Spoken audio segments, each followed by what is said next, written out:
Japan Travel Smart Podcast is an original standalone media project. We remain unaffiliated with any travel agency service or similar commercial venture. This is Japan Travel Smart. My name's Johnny, and I hope you join me to discover a better Japan travel experience.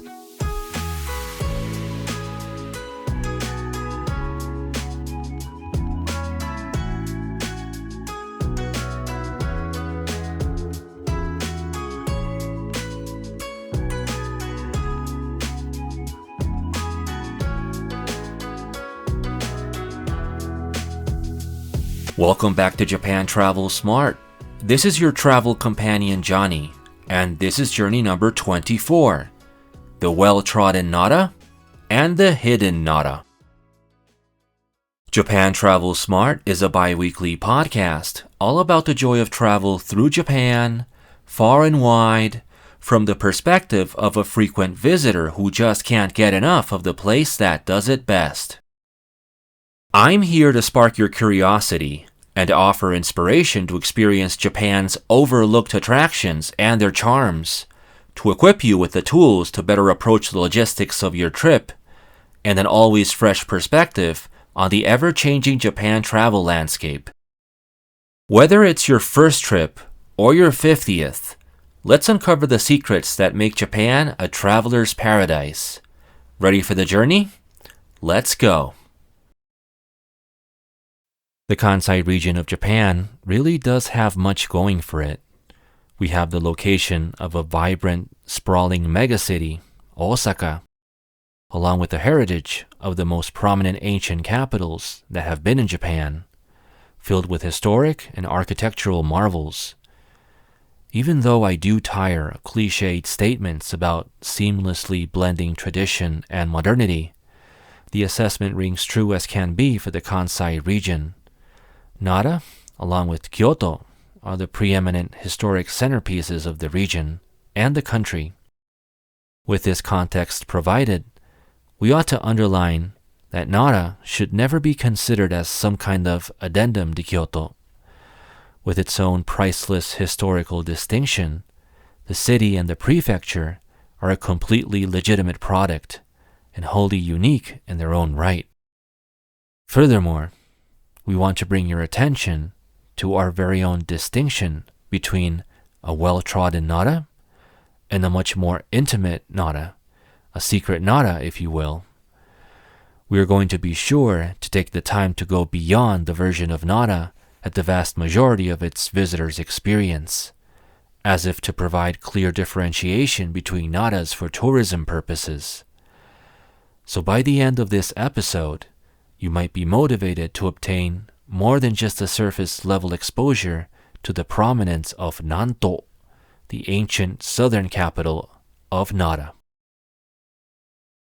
Often cited facts about Nara include its status as an ancient former capital prior to Kyoto, as well as the famed wild deer that roam the streets, making the city a huge draw. We feel as though most would already be able to tell you that about Nara, so we want to dig a bit deeper for more novel tidbits. The city sits in a natural basin formed by surrounding mountains, creating a unique bowl geography that influences its climate and scenery. Actually, the urban expanse that's within Nara Prefecture stretches out well south of the main city, taking the form of a stripe. The ancient imperial city here modeled itself from Chinese influence, with a grid layout and grand structures in one of the earliest examples of central governance in Japan more than 1,000 years ago. With prominent temples commissioned, Buddhism was so big at the time, it was considered too influential, and was partially the reason for a move of the capital further north to Kyoto. Nara might not be the first thing that comes to mind when you think of Japanese sake, but believe it or not, Nara is often regarded as the birthplace of sake, with brewing traditions dating back over a millennium and some of the country's oldest sake breweries still operating there. This makes sense to us though, as we've learned that some of the oldest evidence of human settlement in Japan was from areas like what is today known as Nara Prefecture. Nara Prefecture is the place where we've enjoyed an authentic, highly casual version of sushi. Kakinoha sushi are bite-sized sushi squares wrapped in persimmon leaves. The snack is supposed to represent a symbolic blend of elements from the sea, land, and mountains, but we regard them a little less cryptically than that, as a very tasty sustenance that is easy to pack and highly practical to enjoy. How about some obscure and perhaps worrying facts about Nara's deer population? Many shops and attractions in Nara close unusually early, often by 5 or 6 p.m., partly because the roaming deer become more, quote, unsettling and active at night. Nara's deer population leads to around 150 car accidents per year, prompting the creation of special deer zones along roads to warn drivers. One of the things that you may want to take into account from personal experience is that the deer, for how sacred they are considered and all, do smell, and that smell can be pretty pervasive in the areas to encounter them. Now, the deer are mercifully not roaming the entirety of the city of Nara, but they are more confined to the spacious Nara Park and surrounding areas. But how to actually get to Nara? Traveling to Nara will have you, in all likelihood, coming in from either Kyoto or Osaka, and it's pretty straightforward to reach Nara from either city. The train line that you should use to come to Nara from Osaka largely depends on where in the city you head out of. Use the JR Yamatoji Rapid service from Osaka Station or Tennoji Station.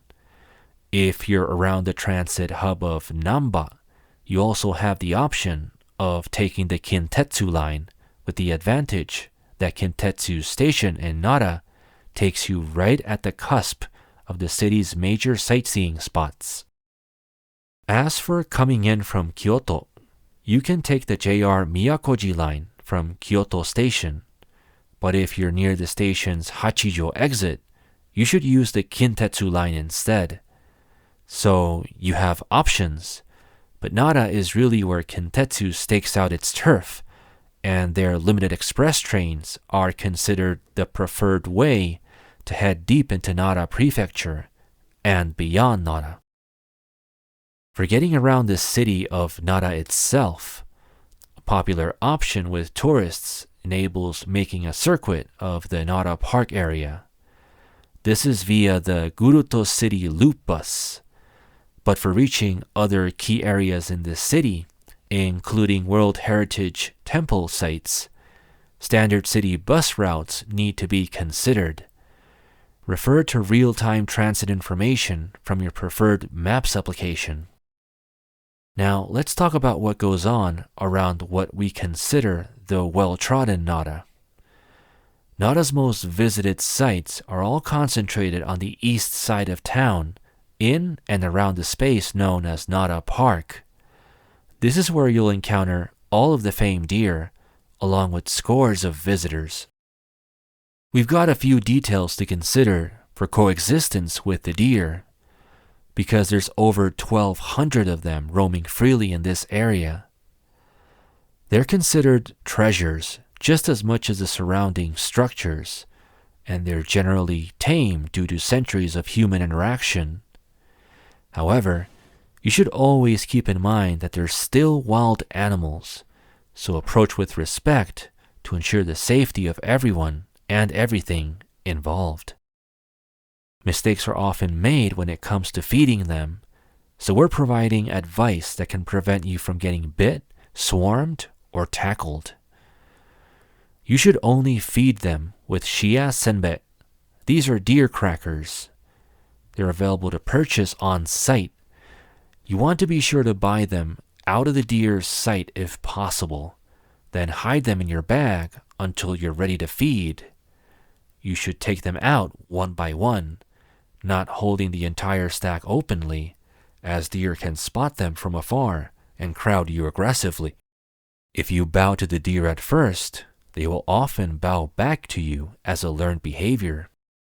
We do recommend moving deeper into the park, away from entrance crowds for calmer interactions, where fewer deer compete for food. If any deer approaches you forcefully, you can hold up both open palms in the air to show that you don't have food to give. Keep a close eye on your belongings like brochures or bags, as deer might chew on them, and supervise children closely to prevent accidental bites. Keeping these tips in mind will allow you to survive the deer in Nara. The nearby Todaiji should be considered the most well-known of Nara's temples, including to international visitors. The site is large and can be accessed from different entrances. The exteriors are kept immaculate, in particular the spacious approach from the central gate. The main structure is the Great Buddha Hall, the world's largest wooden building. The Vairocana Buddha found inside is massive, and it's actually been there since the Nara period.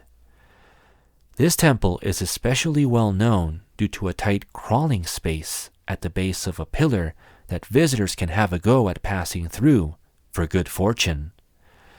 Children can pass through easily, but you should have second thoughts at the challenge if you're American-sized.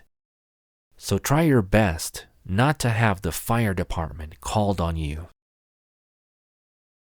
Kasuga Shrine, on the lower end of the same park, is unique for the city in that it's a high-profile complex that is a Shinto shrine rather than a Buddhist temple site. This shrine features many bronze lanterns lining up the approach paths, many of which have been donated by worshippers.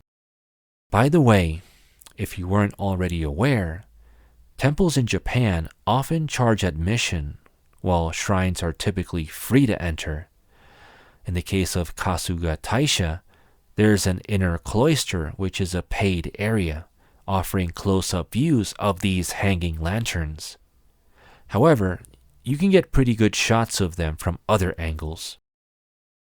The Nara Deer Park, Todaiji Temple, and Kasuga Shrine are all sites that we've dubbed the well-trodden Nara. Now, even if you're in this area and you're growing weary of the crowds, we can point you to our secret spot near the park entrance where you'll be able to have a respite, as well as a nice bowl of udon. Walk down the stone steps just past the Kofukuji Pagoda to find yourself at the Sarusawa Pond area. Ignore the international coffee shop chain location found here, and instead keep to the opposite side of the pond, where you'll find an unassuming udon noodle restaurant partially jutting out into the pond. A charming old couple runs the establishment, and you'll be able to get the very best view of the pond on a window seat as you enjoy your udon. What needs to be done in order to experience the hidden Nara? You'll simply want to be venturing out of the Nara Park area and making your way to the many other treasures found in this city. We'll be covering the places that we know that are spread across the region, from central Nara to more remote southern areas, of which some can be reached via train, bus, or a combination of both. Rental car may also be considered for day trips and for overnight trips. Let's talk about the Heijo Palace site to kick off our overview of the hidden Nara. The palace site refers to a large, mostly barren area in the west side of the city. This was the actual site serving as the imperial residence and administrative center of ancient Nara in the 8th century, during Japan's Nara period. When the capital was finally moved, The city remained largely abandoned and left to decay, and the grand structures were gradually picked apart or caught in fires. The entire area remained neglected and forgotten for centuries, while Nara shifted its focus to the surviving temples on the opposite side of town.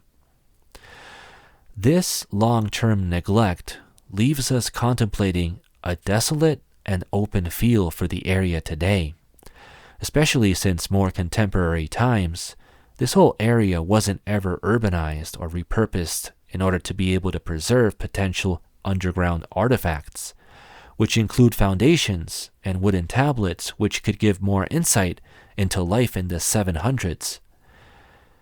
There are excavation pits found in the Heijo palace sites, but these remain limited to a few spots. Their findings have allowed the site to gain its World Heritage status, though. And, well, it's not just an empty park, of course. The Heijo palace site will treat you with modern reconstructions of palace structures and gates. These large buildings seem to just appear sporadically in the area, looking disconnected from each other in the larger setting of vast grassy expanses, pathways, and scattered markers that dominate the landscape, as if to look like it's a work in progress, or a truncated attempt to restore the area to its former glory as the imperial capital. You're able to enter some of these buildings for more insight into the ancient site and the details involved in the reconstructions.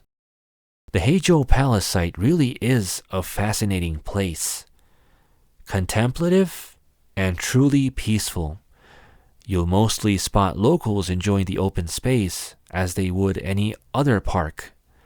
There's also a train line passing right through the site without stopping, and you'll see commuter trains frequently passing by in the distance as yet another interesting background visual. If you want to have a temple visit tucked away in dense natural greenery and gardens, look no further than World Heritage Site Toshodaiji Temple, not to be confused with the aforementioned Todaiji Temple. Besides peaceful gardens, the temple grounds feature a treasure house with relics, as well as the tomb of Ganjin, the Chinese monk who founded the temple after facing much danger in his journey. We like and appreciate the main temple building here. It's more down-to-earth, less gaudy, and blends in well with the surrounding nature. Don't miss the serene pond garden in the back of the complex. The two locations that we just mentioned, along with another nearby site called Yakushiji Temple, are all found on the opposite side of town from all the most visited sites in Nara, and they're just as easily accessible around the core part of the city. What if we were interested in venturing out further into the prefecture? Let's take a minute to relay our experience with sites in southern Nara to round up our best recommendations for the hidden Nara. Starting with Imaicho town.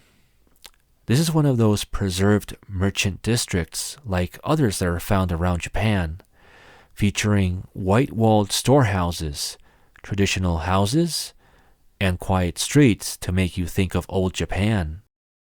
This is a location where you can stroll past sake breweries, shop for crafts, and small museums without any hyper-commercialization. This is largely a locals area. You can get to Imaicho easily from JR Nara Station on the Manyo Mahoroba line. Get off at Unebi Station, and the preserved district is a 15-minute walk from there. The next locations are truly special to visit during the autumn season in Japan. If you keep a close eye on the official forecast for leaves turning their colors and time your visit with this in mind, you'll be able to experience them during the very peak of foliage colors, as we did. Tanzan Shrine is a Shinto sanctuary in the mountains of southern Nara. The most recognizable and striking structure here is the 13-story wooden pagoda, the only one of its kind in the world, as well as stunning maple foliage that draws visitors for autumn views. Enter the halls of the complex where you will be allowed to stroll around at your leisure. This building also has hanging brass lanterns that may be nicer than the ones at Kasuga Taisha and will not require any extra charges to see up close. Now, visiting Tanzan will require connecting to a bus that goes into the mountain after arriving at the area by train. The location should be quiet during most times of year, but don't worry if you're visiting on the very peak day of autumn and you see that the scheduled local bus has filled up with more people still lined up in front of you.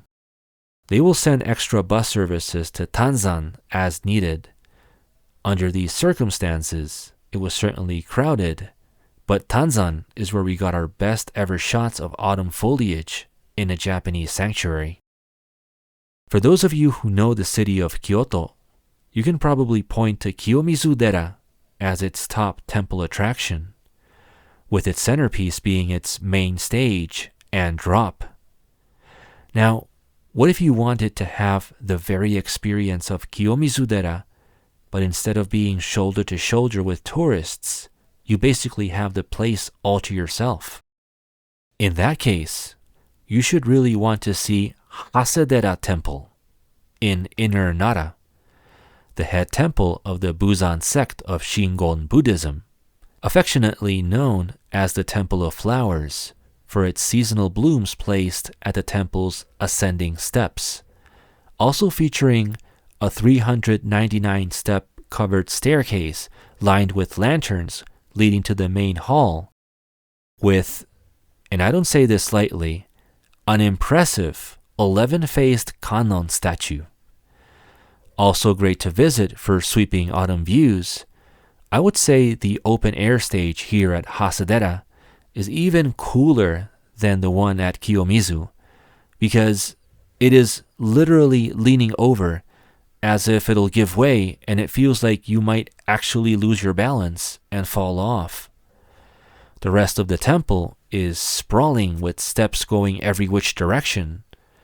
You've got observation decks with valley views, sub-temples, and interesting, unique statues, such as my guy, the very unfriendly Aizenmyo-looking demon-like, painted bright red and enshrined just behind the main temple up a flight of stairs. Or my other favorite guy from this temple, Daikokuten, with his own shrine sporting equally cool stone carvings of his magic hammer and his sack of treasure. Not to be confused with the Hasedera at Kamakura in Kanagawa, Hasedera Temple in Outer Nara is impressive and unmissable, especially if you're already continuing out of Nara and heading to Mie Prefecture on the Kintetsu lines. The Hasedera stop is on Kintetsu's Osaka line, heading past Sakurai Station. Make sure you'll be comfortable climbing steps and making it around the hilly town of Hasedera to successfully reach and navigate the temple. Now, in case you were wondering, no, it's not possible to even scratch the surface of Nara with a single day trip like most people do. Visiting our locations will require multiple days of exploring or multiple trips. Even when some of these sightseeing locations are a bit out of the way from the main tourist circuit of Nara and Kyoto, you should realize how, from our experience, they've got some features that will make them superior, so why not have at least a small taste of the hidden Nara on your much-anticipated trip of the ancient capital? Give it a shot and tell us what you found there.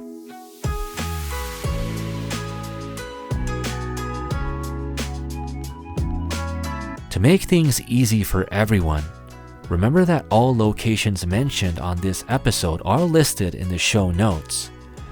Now, we appreciate all the feedback we've been given so far. It really warms my heart to see many of you excited for your upcoming trips. If there is something you want to tell me, like a topic suggestion, I respond personally at japantravelsmart@gmail.com. So don't hesitate with your 2 cents to improve the show. Also, if you can give us a review on Apple Podcasts, even just a quick 5-star would be enough to consider that you gave back to the show. We really don't ask for much more.